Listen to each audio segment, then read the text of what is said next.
Grand Chief Sir Michael addresses media fraternity. New board for City Suburb Hospital. And Matupit Islanders using traditional knowledge for disaster plans. This is National EMTV News with Meribah Tulo. Good evening. Thank you for joining us for Monday's news. Grand Chief Sir Michael Somare was the guest at the NBC National Press Club today. Part of the panel of journalists was veteran Pacific journalist Sean Dorney, who travelled up from Australia specifically to attend this event.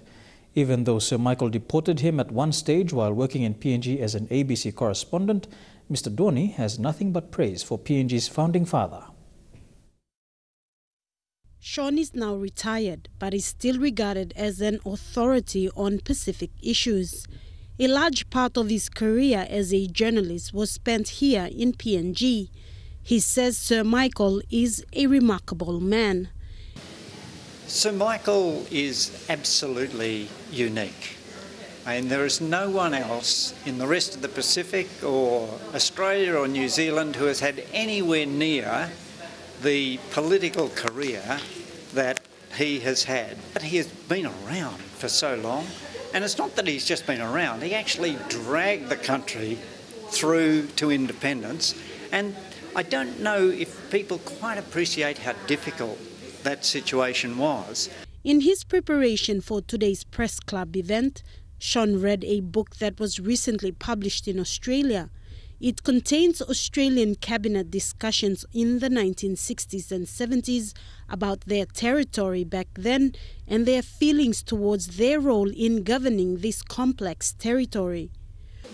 Now, the Australian administration, according to the Australian cabinet papers of that time, were worried that PNG was going to fall apart on them and they'd have to put it back together again. So Australia was pretty pleased. It now reveals that Australia was pretty pleased to get out when it did. So I don't know if PNG could have kept the Australians here for much longer, because the enthusiasm in Australia to keep trying to run this incredibly complex and difficult country was not there anymore. But what Sir Michael proved is that it is possible to run this incredibly difficult and complex country. While history will judge the Grand Chief, people who have known him in his prime and who have followed his career, people like Sean Dorney, say his life needs to be celebrated as he bows out of politics. But the reality is his people in the CPIC kept putting him back in again and again and again. And now that he's leaving, I think it's, you know, it's not a sad time, but it's a time for people to say, well, what a remarkable man led us to independence.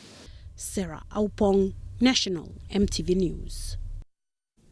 Geruhu General Hospital has sworn in its inaugural Board of Management. The Ministry of Health said this sets in motion plans for the hospital to break away from the National Capital District management to being a state-owned institution, leaving Port Moresby General Hospital as the main referral hospital for NCD. The 9 newly elected board members were sworn in by law under the NDOH legal team, each swearing by an oath and signing off under their official roles. The other part is to make sure that we deliver on the national health services and making sure that the standards are met at all times. Now, the appointment of the board comes over 2 years after the Geruhu Clinic was upgraded to a general hospital.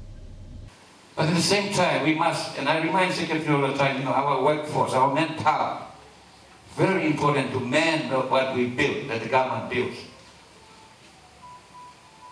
The Health Minister underlined a need for a board to exist under the government's administration to ensure accountability and good governance for the hospital.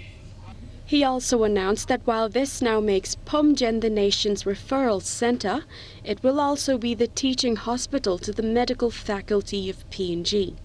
Port Moresby General Hospital has its own mandate, has its own status as a national referral and teaching hospital. And those are the papers that are coming before me very shortly. Amidst a growing demand for more hospitals in the nation, Malabag revealed that Jawaka's Kunjib Nazarene Hospital is next in line to be upgraded to a provincial health centre. He will be visiting Jawaka tomorrow to formalize the transition. Melissa Gaviro, National EMTV News. The Health Minister also revealed the government's plans to build a new hospital in Geruhu to cater for the suburb's growing population. He said it would be built to level 5 hospital standards, meaning more specialists and equipment to meet the growing demand from Port Moresby's population.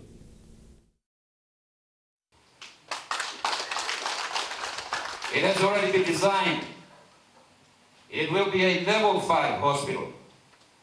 It will start off 500 beds, but we kickstart with 250 and then continue until we reach its size of 500 bed hospital. It will also have a nursing college, and we will have other facilities here. So that's coming up. The land has been secured, but we need to touch base on a few issues before there's a groundbreaking ceremony very, very shortly. Health Secretary Pasco Kase has responded to concerns over the expiry of its pharmaceutical supply contractor, Borneo Pacific. This comes as the country is faced with a shortage in medicines in the country. He said at the moment, the hospital is liaising with local pharmaceutical suppliers to combat the shortage until it goes to tender, with the CSTB to invite new bids from pharmaceutical companies. He is calling on health centre managers to manage their supplies proactively to avoid running out completely. And this process will take about 3 to 6 months. So in the meantime, the health department will be procuring medicines to a limit that is set by law, so that I could exercise my power under the Public Finance Management Act to buy medicines less than 500,000. But I will encourage all our area medical stores, our provincial transit stores, and CEOs of our public hospitals and OICs of health facilities to ensure that they must take a stock take of what they have currently available and what might be running short in the next 1 or 2 weeks. They don't wait until it actually runs out. That they must check and let us know that we will be running short in 2 weeks' time on this medicine. Please supply. Matupit Island in East New Britain Province has been rendered a dangerous place to live in. The island is located within a caldera surrounded by the menacing Tavurvur and Vulcan volcanoes. The people have over the years been relying on their human instincts to detect danger of any possible volcano eruption. Until recently, the International Organization for Migration, IOM, has been assisting the Matupit people to translate their traditional knowledge into a disaster and risk management plan. Edwin Fidelis reports from Kokopo.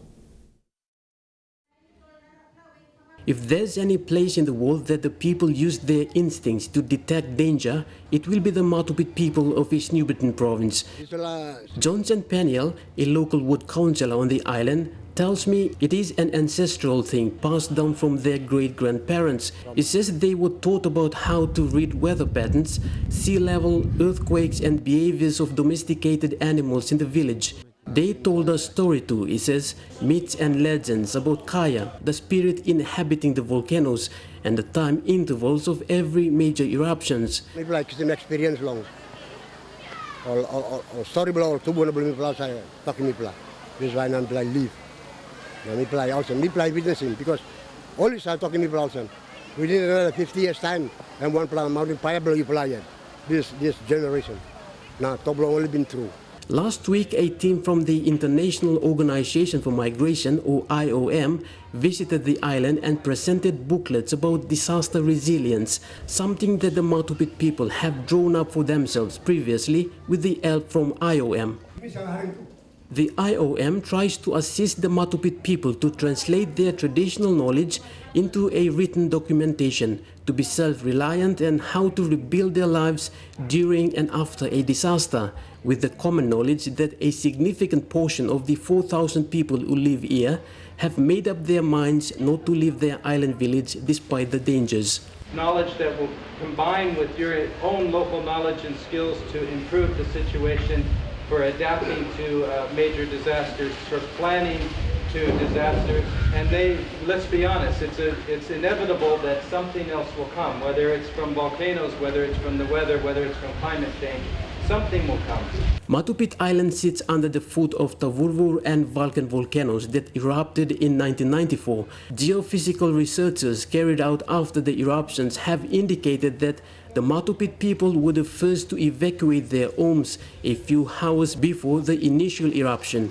Although there were reports of disaster alerts being issued by the Rabaul Volcanological Observatory a few hours earlier, the Matupit people claimed they were the group of people who woke up the entire residents of Rabaul town and set evacuation into motion when everyone was sleeping and were not overly worried about the earthquakes that preceded the eruptions. Numerous attempts by the provincial government and traditional landowners to have the Matupit people relocated to safer areas were unsuccessful because they keep coming back. Only a few families have been relocated to the Gala and Sikut resettlement areas in Kokopo and Pomio districts, but many of them chose to remain on the island.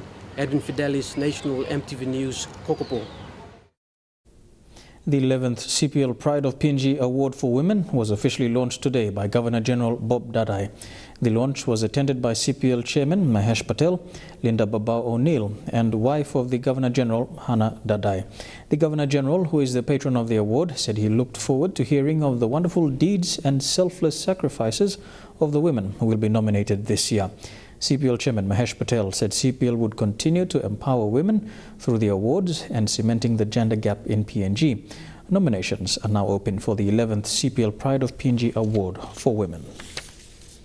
National EMTV News continues after the break. Stay with us.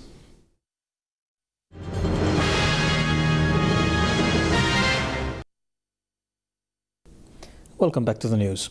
Police Commissioner Gary Baki says he is disappointed over delays in the building of new police houses at the Bumbu Police Barracks. The project is part of the police modernization program, costing over 200 million kina.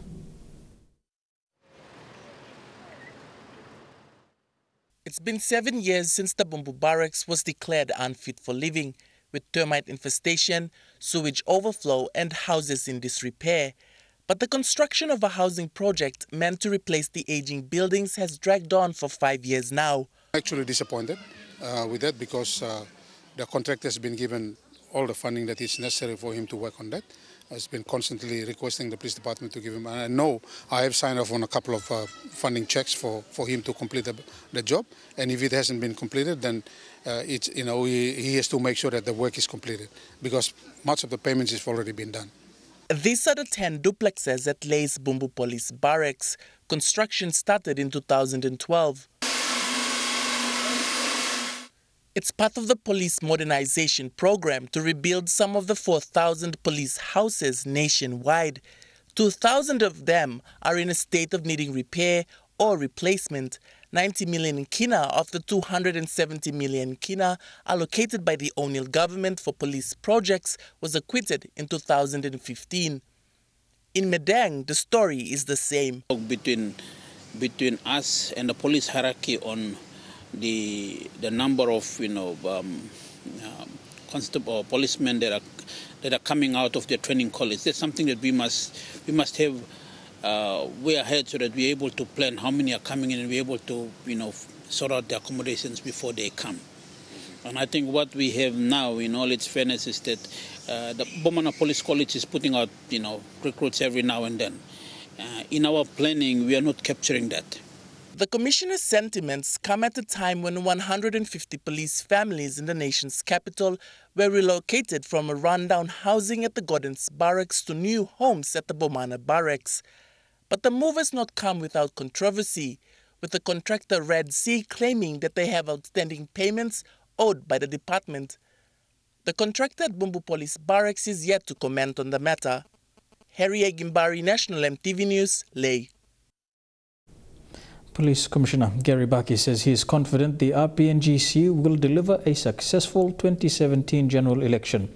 Baki says police are well prepared for the elections despite the limited resources they have.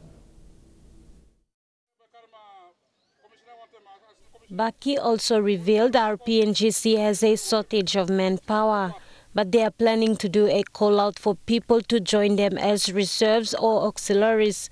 This will increase the number of officers. Provincial police commanders have been tasked to screen for people who will be applying for election duties. We are doing a call-out, and the call-out is to have auxiliaries, reserve and auxiliary police to come on board, and provincial police commanders. All the provincial police commanders have been given responsibility. The call-out will come out soon, and people wanting to assist police will be appointed through service, but they will have to apply directly to the provincial police commanders, who will do the screening and the training before we deploy them. The Commissioner will meet with the divisional commanders on the 18th of this month. He hopes the funds allocated to them can be accessed so that divisional commanders can get themselves into the election process. But Baki says he has every confidence they will deliver a successful election this year. I am confident with what we've all had together, although it's a difficult challenge for us considering the resources, the limited resources we have, but I'm confident the RPNGC will deliver the election. Mata Luis, National EMTV News, Ley. With the issuing of writs around the corner, intending candidates for the 111 seats in Parliament are already making their intentions known. EMTV attended the nomination announcement for Ninkamba Yomba for the Gumini district. In a first of its kind, other intending candidates for the same seat attended the event in a hope that they can forge relationships using the limited preferential voting system to their advantage.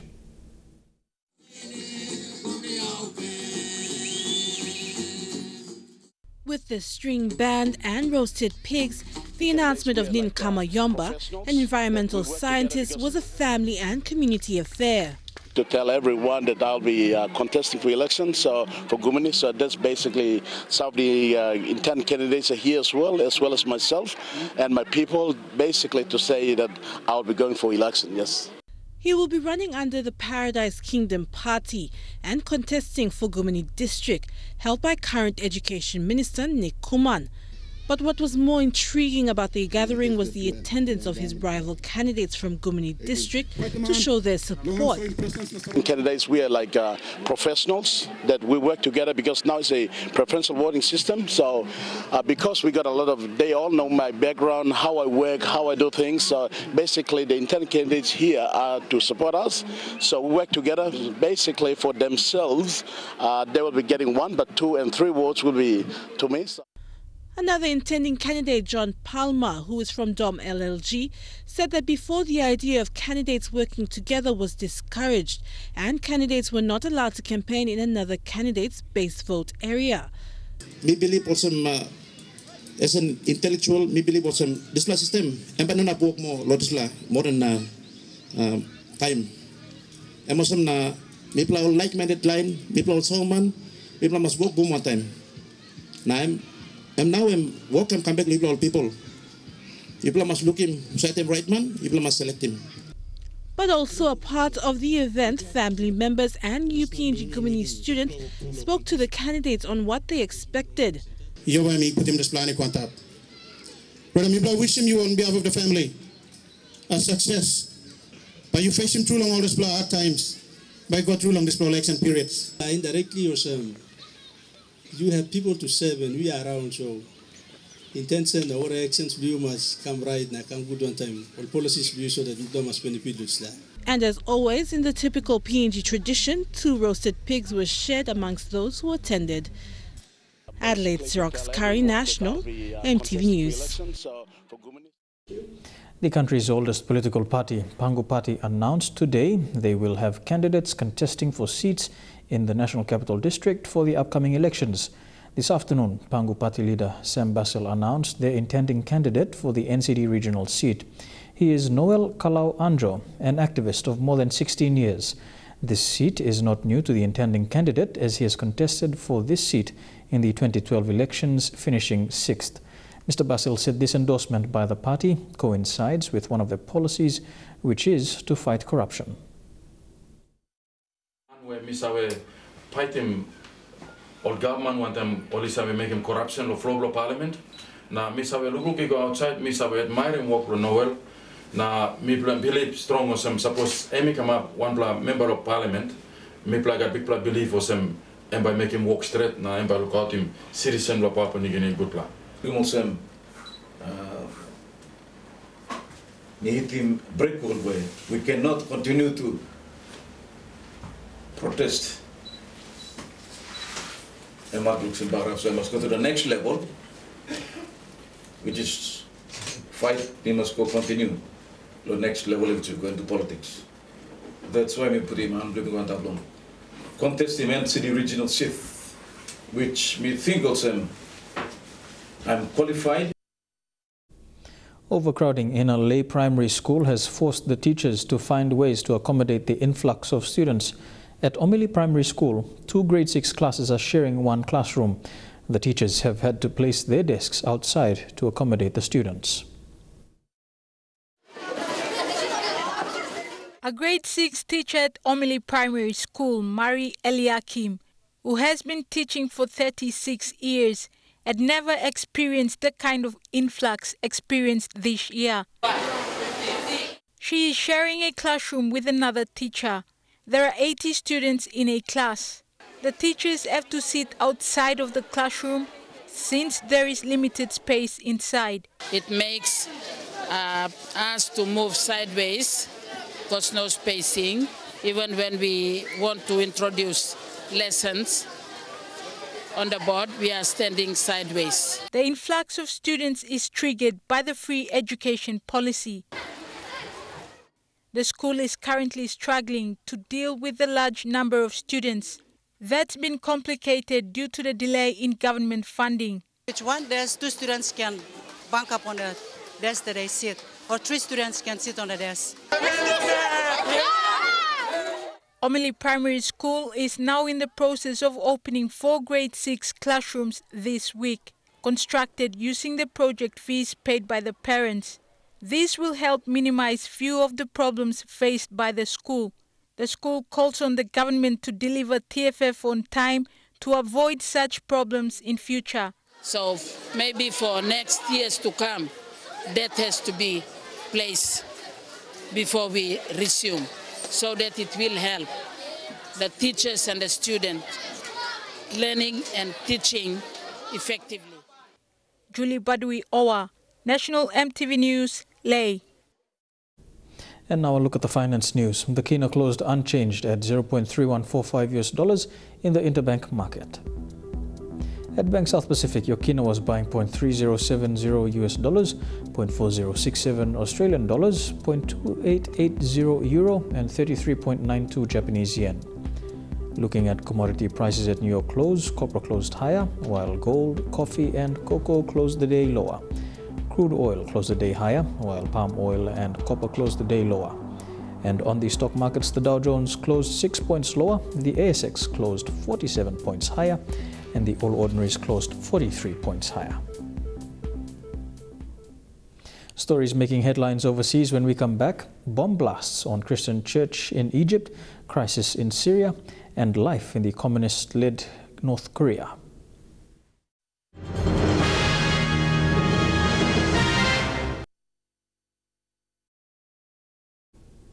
Welcome back to the news. Turning overseas now, questions in Egypt during mourning after bomb attacks on 2 of their churches killed at least 47 people. ISIS has claimed responsibility and promised more attacks. A warning: this report contains videos some viewers may find disturbing. Celebration turns to mourning as a bomb rips through a crowded church in Tanta, Egypt. The devastation, the carnage, familiar barbarism as ISIS claims responsibility. I was sitting in the front and suddenly everything went dark. I passed out and someone pushed me off my seat. A few seconds later I got up and saw bodies all around me. Then, hours later, the Coptic Pope delivers his sermon in the port city of Alexandria. Outside, a man in a blue jacket tries to gain entry. When denied, he detonates his bomb. So much innocent bloodshed on this holiest of days. Sadness quickly turned to rage when Christians mobbed a regional police chief. The authorities have received warnings before that the church is being targeted. Why weren't proper measures taken to protect people? ISIS has been stepping up attacks against Christians here in Egypt, killing dozens in previous months. With nerves raw and tempers high, President Abdel Fattah al-Sisi urges unity. I want to say to the Egyptians who can hear me now, You must know that what is being done is an attempt to destroy you, to tear you apart, because if you are one unit, it will be difficult for anyone to defeat this country. The president declared emergency law for 3 months, granting the police and army extra powers. It's hard to quantify this type of violence. Everyone outside this church in Tanta has a story of a loved one, the pain seen in the eyes of the survivors. I saw blood and organs of our friends. This is your friend's blood? Yeah. On the robe. What happened to your friend? He was killed. This Christian man asks me, when? When will he be able to pray in peace? A question tonight with no answer. U.S. President Donald Trump has accused China of stealing American manufacturing jobs. However, here's one company that's doing the opposite, bringing thousands of jobs to the United States. In Ohio, just south of Dayton, is an area that used to be. It used to be filled with factories and manufacturing jobs. There used to be cheap breakfast specials across the street. But this is the Rust Belt. So the restaurants closed, the jobs left, and the factories rusted out. What does that do to a town? Really, it just destroys it. We met Shane Reffitt, a local in a place where Moraine has pinned its hopes. Fuyao Glass, a Chinese company, opened this new $600 million plant last October in the center of this small Ohio town. It supplies auto glass to a resurgent industry in Detroit and elsewhere. More than 2,000 people now work here with plans for hundreds more. Makes you feel good as a person, makes you feel more complete. I mean, you're needed somewhere. For decades, this plant was occupied by General Motors. They made trucks and SUVs, but it closed back in 2008 and laid off thousands. This SUV right here is the last one that rolled off the line before GM shut its doors. And that windshield is the first one that Fuyao made after it took over. Fuyao is a Chinese company that's invested $1 billion overall into U.S. operations.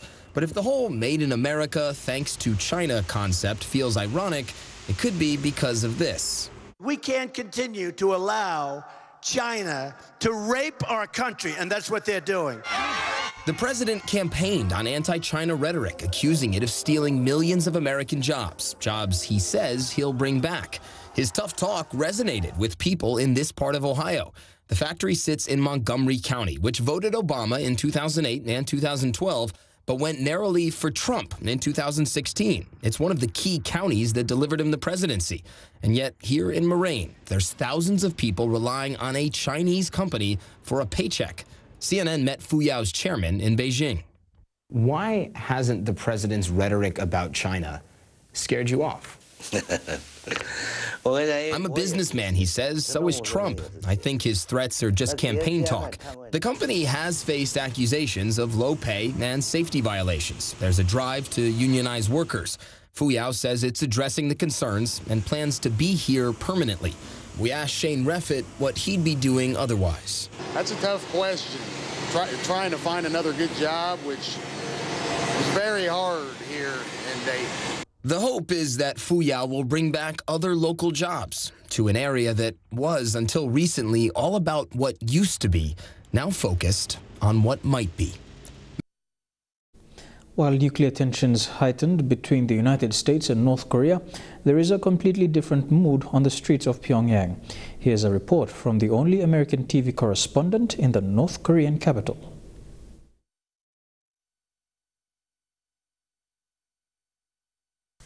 This is my 11th trip to North Korea, and I have to say, this is probably the most tense it has been in my time visiting this country over the last few years, at least when you're talking to government officials. They're watching very closely the actions of the Trump administration. They are aware of the missile strike in Syria. They have strongly condemned it. They call it a bloody example that North Korea must learn from. They say the key difference is that if the United States were to launch a similar strike here, they promised that they would retaliate, potentially putting tens of millions of people in South Korea in harm's harm's way because North Korea has a sizable arsenal pointed right at the city of Seoul, the South Korean capital. There are also 28,000 U.S. troops there.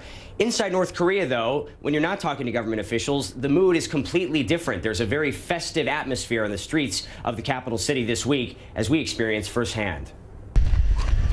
The Pyongyang Marathon, one of the rare days foreigners are free to run through the streets of North Korea without constant government supervision. This is probably the best way to check out a country that's probably one of the least understood country in the world. They run alongside North Koreans, like this university student. It was great, he says. I'm so happy so many foreigners came. We all ran together. A friendly competition in front of curious crowds, cheering for people from places they'll likely never see. This is a completely, it's shut out, the outside world. I feel like I would leave having so many questions, you know, what's real, what's not real. It's such a surreal experience. North Koreans are told they live in a socialist oasis, safe from the turmoil of the outside world, a world they're kept far away from. So you're here on your honeymoon.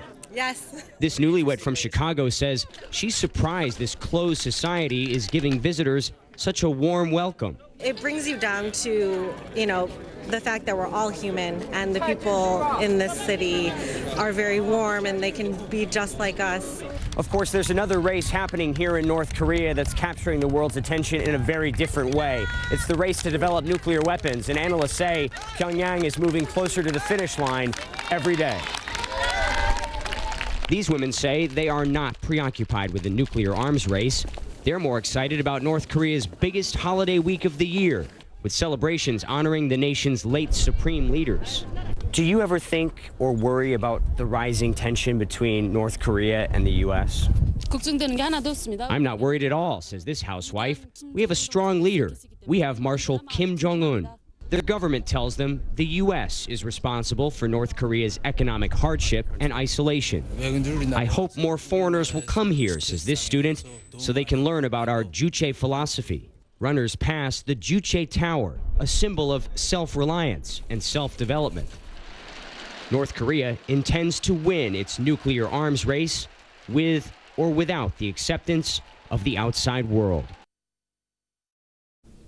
The Trump administration's foreign policy will be the focus this week as the international community looks for clarity on what could happen next in Syria. Washington is putting out mixed signals on the future of Bashar al-Assad's regime. The question for the Trump administration heading into this week is, what's next? What's next when it comes to the delicate situation on the Korean Peninsula? And what's next when it comes to the crisis in Syria? Is the strike on a Syrian airfield a one-time thing specifically designed to keep Bashar al-Assad from using chemical weapons? Or is it the start of a more involved U.S. policy supporting the removal of Assad? The message from top Trump officials over the weekend wasn't all that clear.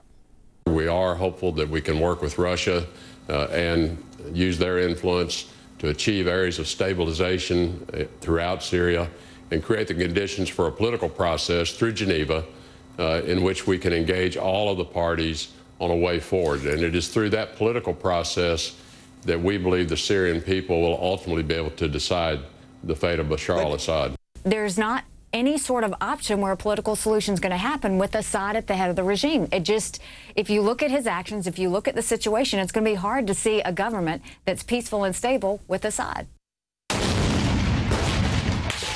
Of course, the matter is more complicated than just Assad. You have the fight against ISIS raging in that region, and of course the regime's relationship with Russia and Vladimir Putin.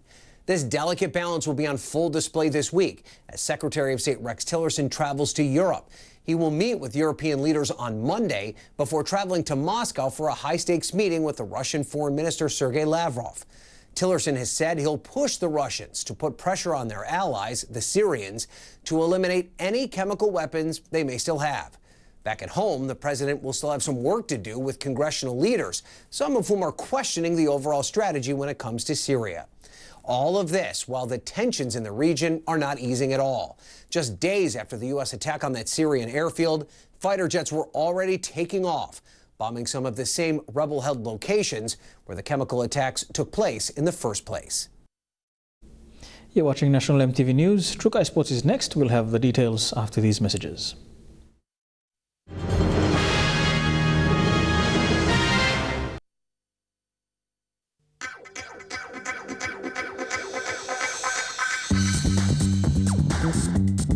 Trukai Sports.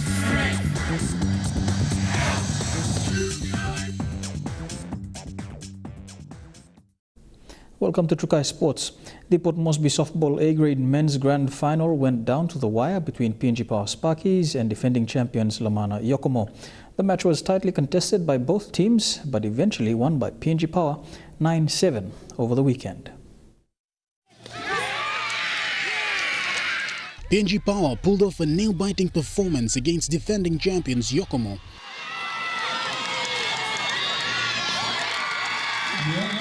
At the Bassini Diamonds over the weekend, PNG Power hit out hard in the first innings, making their intentions known, but reigning champions Yokomo would hit back to register a 5-2 scoreline. The Sparkies extend their lead to 6-2 with some changes made at the dying stages of the third innings. That, however, didn't help. Yokomo soon registered 4 runs to leave the scores at 6-all. There were no runs in the 4th inning until Michael Parham smashes a home run in the start of the 5th inning, while the first base catcher scored his 2nd run with slight lead of 8-6 in favor of PNG Power. However, Yokomo, with the 8-7 return in the final stages of the 5th inning, was overshadowed by Edward Senna, capitalizing on Yokomo's error in field to advance bases and took the lead by 9-7. There were no runs in the final innings to score points. With final score stood at 9-6, PNG Power had done enough to upset the reigning champions Yokomo.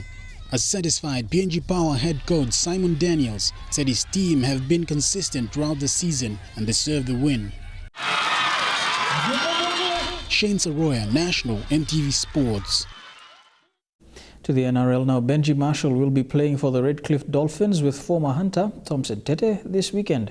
A huge clash is on the cards this Easter Sunday at the National Football Stadium when the SP Hunters take on Redcliffe Dolphins in round 7 of the ISC competition. The Hunters are coming off a bad loss to Sunshine Coast, while the Dolphins scored a resounding 24-0 victory over Wynnum Manly Seagulls over the weekend. Trukai Sports continues after the break. Stay tuned.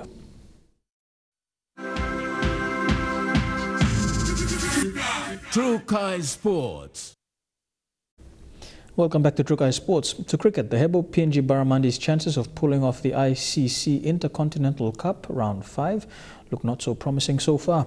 As of last evening, they are trailing again by 95 runs with 6 second-inning wickets remaining in the ICC at stumps.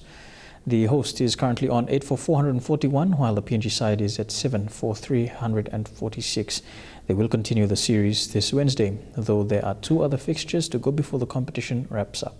Unfortunately, the home ground advantage the Emirates have is something the Barramandis are yet to overcome. The stakes are high, and hopefully the Barras up their game in the last 3 fixtures in order to maintain or improve their placing on the points ladder. The NRL Telstra Premiership Round 6 kicked off with a big match between the Sydney Roosters and the Brisbane Broncos. It was a hard-fought tussle for both teams, but the Broncos proved too strong for their opponents in a 32-8 victory. The second match of round 6 saw the Bulldogs take on the Knights at McDonald Jones Stadium. The Bulldogs were impressive, coming off a win over the Broncos in round 5 and maintained their winning form, defeating Knights 22-12. Gets his first try of 2017. In the second match of the doubleheader on Friday night at Pepper Stadium, it was an intense contest between the Panthers and Rabbitohs. Rabbitohs slotted in a field goal to secure a 21-20 win over the Panthers. The cheer squad goes up. In the first match on Saturday, it was another hard-fought battle between the Eagles and Dragons, who have been impressive since the start of the season. but it was the Dragons who had the upper hand to claim yet another win in a 35-10 victory in a 26 points to 16 win. Gareth Witter bookending it with tries. The Warriors also managed to steal another victory after defeating the Eels 22-10. Elijah Levet, National EMTV Sports. To snooker, the Port Moresby Snooker Open is set to kick off this Thursday and registrations are open until tomorrow afternoon. Port Moresby Billiards and Snooker Association President John Chan said the nomination fee to participate is 150 kina per player. Players not registered with any association will pay an extra 50 kina to cover affiliation fees to the PNG Billiards and Snooker Association.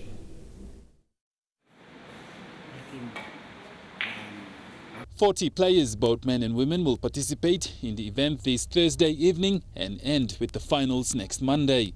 While sports are filling up fast for the premier event, it will be the first come, first serve. Players are expected to come from Kavieng and Alatau for this exciting snooker event to put on a good show over the long Easter weekend. The round robins will be played over the best of 3 frames, and top 16 should take place after lunch on Sunday and over the best of 5 frames. The quarterfinals will be played over the best of 7 frames. The semi-finals for the event will be played on Monday morning over the best of 7 frames, followed by the grand final. The remaining 24 who miss out on the top 16 will play for the plate starting at 1 p.m. at Lamana Hotel on Sunday, with the knockouts over 1 frame and the plate final to be played over the best of 3 frames. A players' briefing will be held tomorrow at the Lamana Hotel. Those participating or interested individuals are urged to attend the meeting at 5 p.m. tomorrow. Godwin Eki, National EMTV Sports. And that ends Shukai Sports. Up next, the weather details for the next 24 hours. Stay with us. Shukai Sports.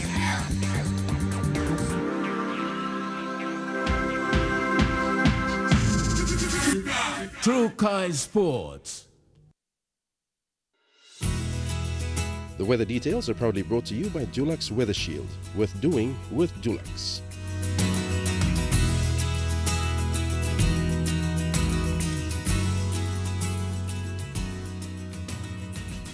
Here's a look at the weather forecast for the next 24 hours. We begin in the southern region, Port Moresby and Kerma. Cloudy periods with chance of light rain and showers. Cloudy periods with afternoon showers developing for Daru. Cloudy with a shower or 2 for Alatau. Cloudy periods with a chance of a few showers in Popondetta. To the Momasi region, Lei, Wibak and Vanimo. Cloudy periods with a shower or 2. Cloudy periods with a chance of light rain for Madang.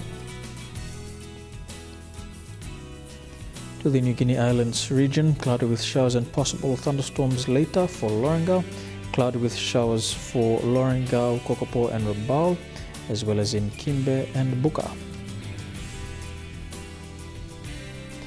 And in the Highlands region, Mount Hagen, Goroka, Kundiawa, Mendi and Wabeg, all these major centres will be cloudy with a chance of afternoon showers developing over the next 24 hours.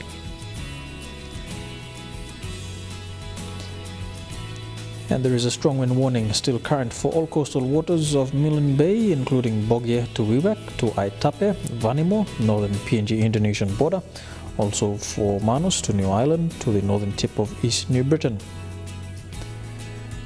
A look at the forecast for small ships for tonight and tomorrow. Waters of southern PNG Indonesian border through Torres Strait and Daru to Kiwai Island, to Kerma, Yule Island, Hood Point, Samarai Island, with waters of Finchafen through Vitia Strait, Siasi Islands to Long Island to Madang, and with waters of East New Britain, seas 0.5 to 1.5 meters. Waters of eastern and western Milne Bay Islands, and with waters west of Madang to Bogia, Wewak, Aitape, Vanimo, and the northern PNG Indonesian border, seas 2 to 3 meters.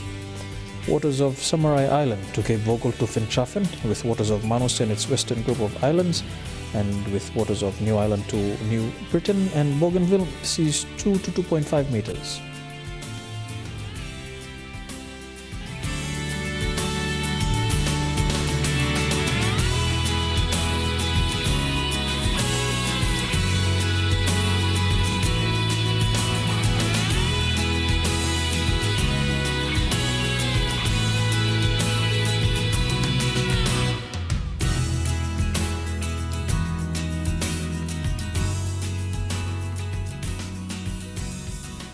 And a look at the ocean forecast for PNG areas. Coral Sea sees moderate with southeasterly winds at 15 to 20 knots. Solomon Sea sees moderate to patches rough with clockwise winds at 15 to 25 knots, increasing to 34 knots at times. Bismarck Sea sees moderate to rough patches with northwest to westerly winds at 20 to 25 knots, increasing to 34 knots. And the Pacific Ocean sees light to moderate with northeast to northwesterly winds at 10 to 20 knots.